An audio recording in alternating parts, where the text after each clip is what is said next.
कहते हैं कि first impression is the last impression, जो कि काफी हद तक सही भी है। पर मेरा मानना है कि इंसान अपनी मेहनत से, लगन से और काम से अपनी खराब इमेज को भी धीरे धीरे अच्छा कर सकता है। और डीसी के केस में तो ये दोनों ही चीजें बहुत जरूरी है।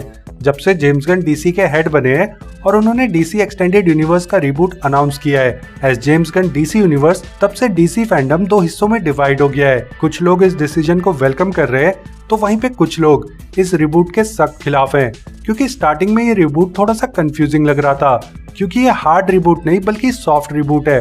फॉर एग्जाम्पल, जेम्स गन की द सुसाइड स्क्वाड और पीसमेकर दोनों ही कैनन है डीसीयू में, पर पीसमेकर की एंडिंग कैनन नहीं है। और इस चीज का एक्सप्लेनेशन हमें पीसमेकर के सीजन 2 में मिलेगा। जेसन मोमोआ जो डीसी एक्सटेंडेड यूनिवर्स में एक्वामैन थे, वो अब डीसीयू में एज अ लोबो कास्ट हुए हैं, पर वहीं पे Gal Gadot as wonder woman की कोई कंफर्मेशन नहीं है। हालांकि ये चीजें पहले कंफ्यूजिंग लग रही थी, पर अब सब चीजें क्लियरली समझ में आ रही हैं, क्योंकि जेम्स गन ट्विटर पे एक्स पे काफी एक्टिव रहते हैं और डीसीयू से रिलेटेड सेंसिबल क्वेरीज के आंसर्स देते रहते हैं। जेम्स गन के डीसीयू में animated series, live action movies and TV shows होंगे और जेम्स गन के क्रिएचर कमांडोज के साथ ही डीसीयू की सॉफ्ट बिगनिंग हो गई है, क्योंकि डीसीयू का प्रॉपर स्टार्ट तो सुपरमैन के साथ ही होगा। वैसे ऑफिशियली एंड टेक्निकली डीसीयू का फर्स्ट प्रोजेक्ट तो क्रिएचर कमांडोज ही है। अगर आप जेम्स गन की फिल्मोग्राफी पे एक नजर डालो तो आप नोटिस करोगे कि वो ग्रुप ऑफ मिसफिट को काफी अच्छे से हैंडल करते हैं। गार्डियंस ऑफ द गैलेक्सी और द सुसाइड स्क्वाड में भी एक ग्रुप ऑफ मिसफिट की टीम एक टास्क पे जाती है, जो धीरे धीरे over the course of time एक दूसरे के नजदीक आती है। और क्रिएचर कमांडोज भी ग्रुप ऑफ मिसफिट ही है, I mean monsters. Creature commandos को आप आर रेटेड सुसाइड स्क्वाड भी कह सकते हो, और क्योंकि ये एनिमेटेड सीरीज है तो आर रेटिंग के मामले में तो जेम्स गन ने कोई कसर ही नहीं छोड़ी है। जेम्स गन के काम पे तो हमें हमेशा से ही भरोसा है, पर डीसीयू का फर्स्ट इंप्रेशन कैसा रहा? क्या ये सही प्रोजेक्ट है डीसीयू की शुरुआत करने के लिए? आगे चल के डीसीयू से कैसे कनेक्ट होगा? क्रिएचर कमांडोज में क्या अच्छा और क्या बुरा, सब पे डिटेल में बात करेंगे। पर सबसे पहले ऐसे ही और भी वीडियोस देखने के लिए आप द सुपर पॉप शो को सब्सक्राइब कर दीजिए और साथ में नोटिफिकेशन बेल भी दबा देना, ताकि पॉप कल्चर से रिलेटेड कोई भी वीडियो आप मिस ना करें। तो बिना कोई समय गवाए चलिए वीडियो शुरू करते हैं। क्रिएचर कमांडोज में ज्यादा कुछ नेगेटिव्स है नहीं। पूरे शो में एक दो ही इशू मुझे फील हुए, तो पहले उन्हीं को डिस्कस कर लेते हैं, फिर आराम से पॉजिटिव्स पे बात करेंगे। तो पहला इशू जो मुझे फील हुआ क्रिएचर कमांडोज में, वो ये है कि ये शो मुझे थोड़ा सा हॉर्नी लगा। I am really sorry for using the bad word, पर कुछ सीन्स में तो मुझे डाउट हो रहा था कि कहीं मैं हेंटाई देख रहा हूँ क्या। ये शो जेम्स गन की सेक्स फैंटेसी जैसा फील होता है। आई नो कि ये आर रेटेड है, पर हर चीज की एक लिमिट होती है। फर्स्ट 2 एपिसोड्स में न्यूडिटी और सेक्स सीन्स में थोड़ा ज्यादा ही फोकस है। प्रॉब्लम सेक्स सीन से नहीं है, प्रॉब्लम उनके पोर्ट्रेल से है, जो कि मुझे बहुत ही चीप, वल्गर और जुवेनाइल लगा। फॉर एग्जाम्पल, सेकंड एपिसोड में रिक फ्लैग सीनियर और प्रिंसेस इलाना के बीच में बाथरूम में सेक्स हो रहा होता है और दरवाजे के बाहर डॉक्टर फॉस्फोरस, वीजल और प्रिंसेस इलाना के कुछ गार्ड्स खड़े होते हैं। तो लाउड सेक्सुअल मोर्निंग को एज अ ह्यूमर यूज किया है, जो कि बहुत ही चाइल्डिश और चीप ट्रिक जैसा फील होता है। बाकी भी पूरे शो में फीमेल कैरेक्टर्स की ह्यूज थाइज, बूब्स और एस पे काफी फोकस रहता है, जो कि बहुत ही वियर्ड लग रहा था देखने में। अब इसमें प्रॉब्लम यह है कि जिस टोन के साथ क्रिएचर कमांडोज को बनाया है, वो बाकी डीसीयू के साथ कैसे मैच करेंगे। सुपरमैन और क्रिएचर कमांडोज एक ही यूनिवर्स का हिस्सा है, ये सोच के ही बड़ा अजीब लगता है, क्योंकि क्रिएचर कमांडोज के कैरेक्टर्स जब हमें फ्यूचर डीसीयू प्रोजेक्ट्स में दिखेंगे तो ये कैरेक्टर्स वहाँ पे बहुत ही डिफरेंट फील होंगे, बहुत ही आउट ऑफ प्लेस लगेंगे, क्योंकि डीसीयू के बाकी प्रोजेक्ट तो आर रेटेड होंगे नहीं, बल्कि वो तो सारे PG-13 होंगे और ना ही वो वल्गर और जुवेनाइल फील होंगे। तो वहाँ पे ये कैरेक्टर्स बहुत ही आउट ऑफ प्लेस फील होने वाले हैं। तो इनकी टोन कैसे मैच होगी, इस चीज को लेके बहुत बड़ा डाउट है। इसके अलावा पूरे क्रिएचर कमांडोज में, आई मीन 7 एपिसोड में सिर्फ और सिर्फ डिज्नी और मार्वल के ही रेफरेंसेस हैं, जबकि इस शो में डीसी और वार्नर ब्रदर्स के रेफरेंसेस होने चाहिए थे। कई बार तो ऐसा लग रहा था कि डिज्नी और मार्वल के फैंस को अट्रैक्ट करने के लिए रेफरेंसेस डाले गए हैं, जबकि इन्हें अपनी आइडेंटिटी, अपने रेफरेंसेस डाल के डीसी को और पॉपुलर करना चाहिए। फॉर एग्जाम्पल, इसमें Disney princess, hocus focus, star Wars के जेडाई, मार्वल के फैंटास्टिक 4 का रेफरेंस है। हाँ, एक रेफरेंस मुझे काफी अच्छा लगा, जो कि घोस्ट राइडर का है, क्योंकि डॉक्टर फॉस्फोरस लगता भी घोस्ट राइडर जैसा ही है। तो जेम्स गन को मार्वल और डिज्नी पे नहीं, बल्कि डीसी और वार्नर ब्रदर्स पे फोकस करना चाहिए।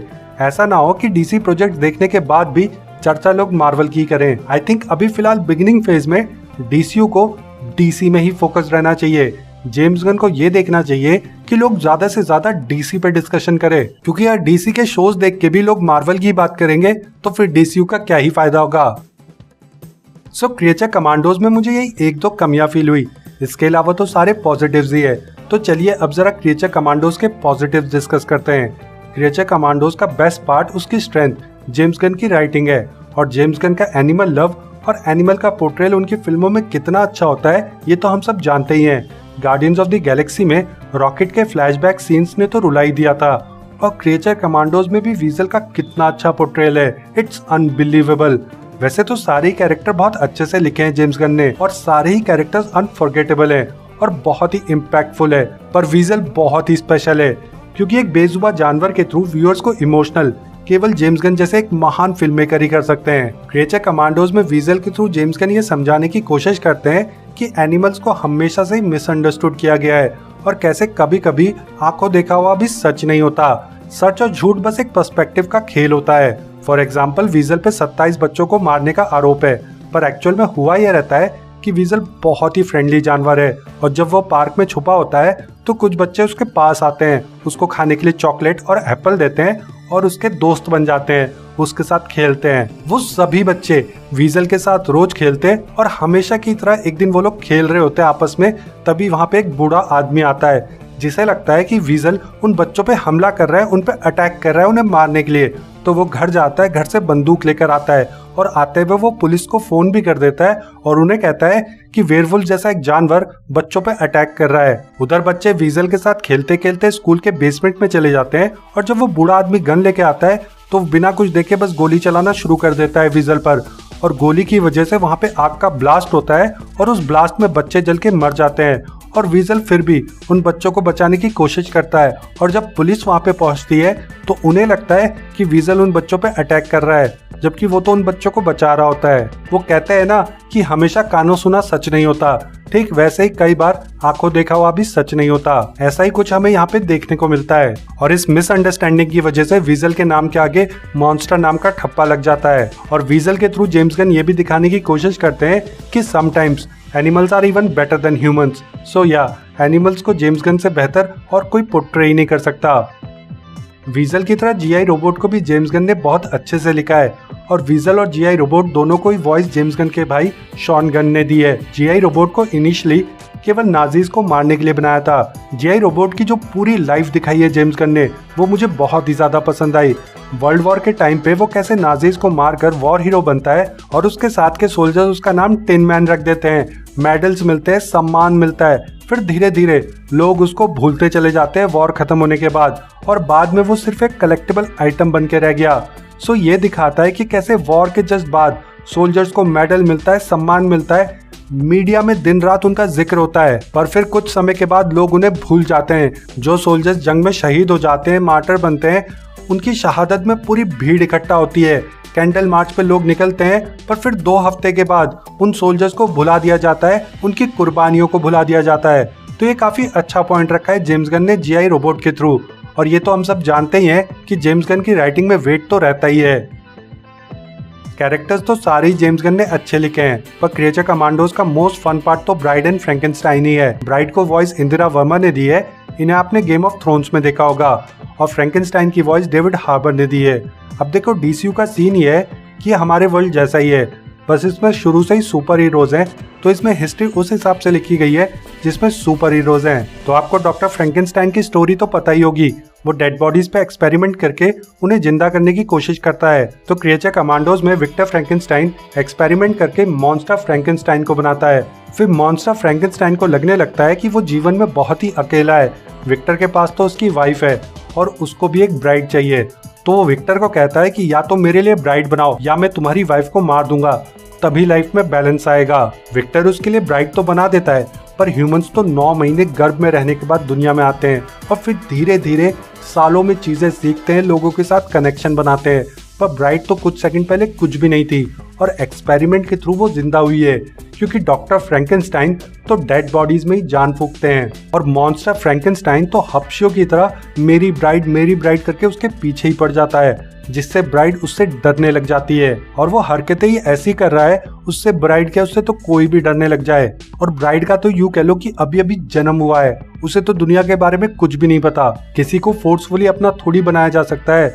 तो ब्राइड को धीरे धीरे विक्टर से प्यार हो जाता है और मॉन्स्टर फ्रैंकेनस्टाइन विक्टर और ब्राइड को सेक्स करते हुए देख लेता है तो वो गुस्से में आकर विक्टर को बुरी तरह से मार देता है। विक्टर ने तो फ्रैंकेनस्टाइन बनाया था, मॉन्स्टर तो वो खुद ही बन गया। तो यहीं से फ्रैंकेनस्टाइन और ब्राइड के बीच में फाइट शुरू हो जाती है और ये फाइट सदियों तक चलती है और आज तक चली रही है।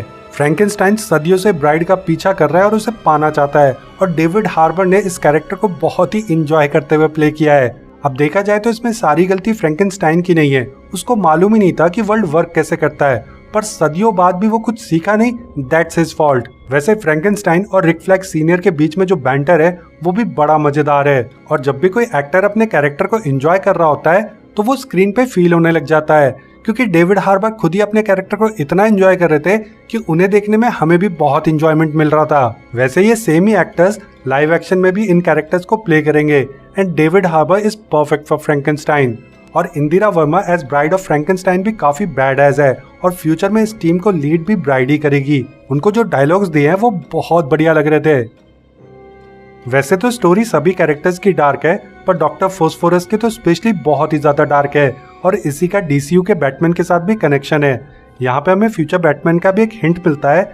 डॉक्टर फोस्फोरस कैंसर का इलाज ढूंढ लेते हैं, पर उनकी इस रिसर्च को फंड रूपर्ट थॉर्न कर रहा है। रूपर्ट थॉर्न क्राइम बॉस है और बैटमैन का एनिमी।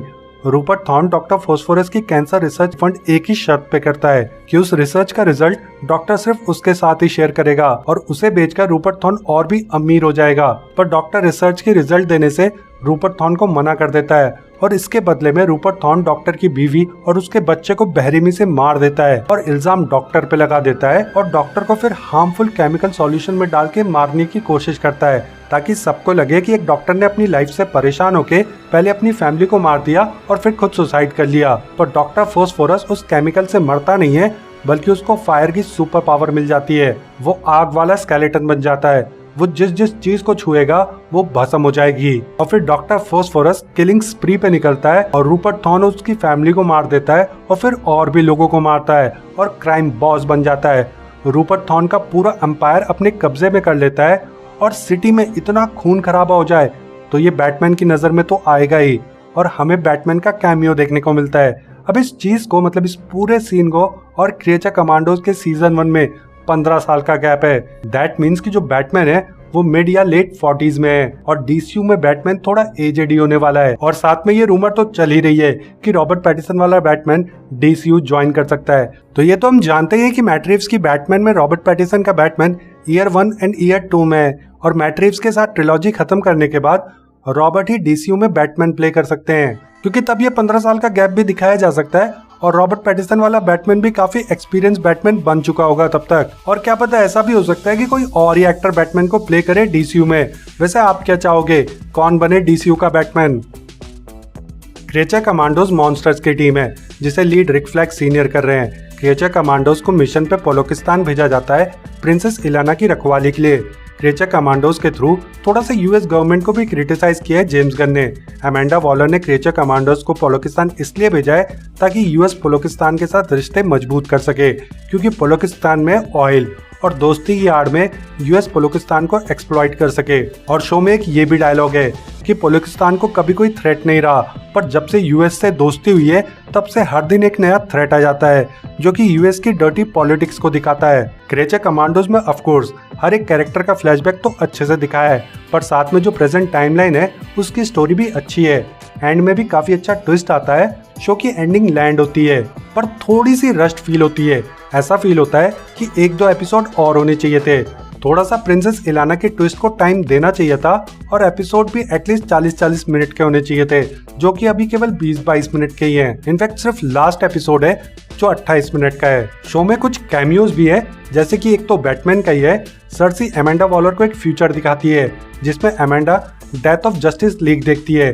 कैमियोज की अच्छी बात यह है कि कैमियोज जैसे फील होते हैं और कहीं पे भी वो क्रिएचर कमांडोज से लाइमलाइट नहीं खींचते, जो कि मुझे बहुत ही ज्यादा पसंद आया, क्योंकि ज्यादातर शोज और मूवीज में ऐसा होता है कि उन्हें खत्म होने के बाद चर्चा सिर्फ कैमियोज की होती है, क्योंकि कैमियो कुछ ज्यादा ही इम्पैक्टफुल हो जाते हैं। पर यहाँ पे ऐसा बिल्कुल भी फील नहीं होता। मेन फोकस तो क्रिएचर कमांडोज पे रहता है पूरे टाइम। क्रिएचर कमांडोज में ब्लड एंड गोर बहुत ज्यादा है।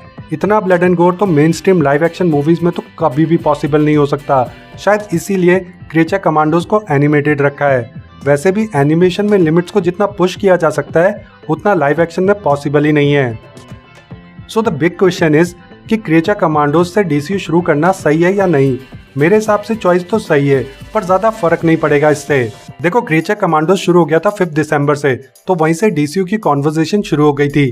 फिर सुपरमैन का टीजर ट्रेलर आया और अब 9 जनवरी को क्रिएचर कमांडोज का सीजन 1 खत्म हुआ है, तो अभी कुछ दिन तो और चलेगा इसका डिस्कशन और डीसीयू चर्चा में रहेगा।